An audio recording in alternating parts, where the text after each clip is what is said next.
ప్రియమైన స్నేహితులారా, మీ అందరికీ శుభవార్త.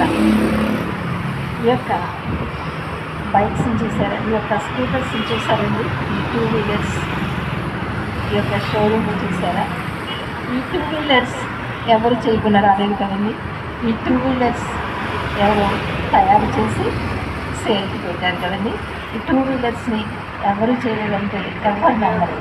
2 వీలర్స్ని ఒక వ్యక్తి ఒక 2 వీలర్స్ని చేశారు, ఒక తయారు చేసి మనకు అమ్మకానికి పెట్టారు కదా. అలాగే మనను తయారు చేసిన దేవుడు ఉన్నాడు. మనం తయారు చేసిన దేవుడు కూడా మనకు కనిపించడం లేదు. ఈ బల్లం తయారు చేసిన వారు కూడా ఇక్కడ కనిపించడం లేదు కదండి. కానీ బల్లం తయారు చేసిన వారు ఉన్నారు. కానీ ఇక్కడికి ఈ స్థలానికి ఇవి అమ్మకానికి వచ్చాయి. అలాగే మనము దేవుడు తయారు చేశాడు.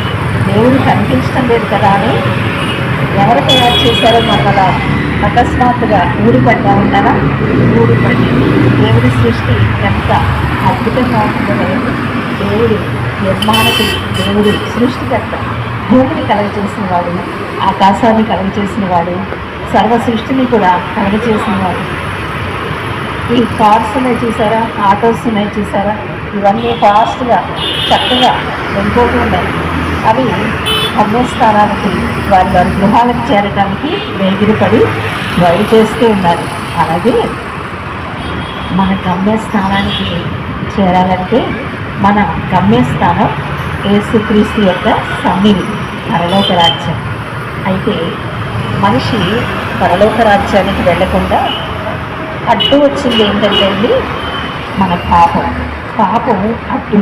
అడ్డుగోడగా మన మధ్యలో ఉన్నది. కాబట్టి ఆ పాపం యొక్క తీవ్రత నరకం. ఆ నరకానికి వెళ్లకుండా దేవుడు మనకు రావాల్సిన శిక్షణ అంతా కూడా దేవుడు భరించాడు, సిలువలో భరించాడు. సో యేసు వైపు చూసి మనం రక్షణ పొందాలి, మనం పాప క్షమాపణ పొందాలి, మన పాపముల గురించిన పశ్చాత్తాపం మనం పొందాలి. అప్పుడు మనకు యేసుక్రీస్తు అనుగ్రహించే రక్షణ మనకు కలుగుతుంది. అప్పుడు మనము గమ్యస్థానానికి మనం చేరగలం. మనం ఆయన సన్నిధికి, ఆయన రాజ్యానికి మనం వెళ్ళగలం.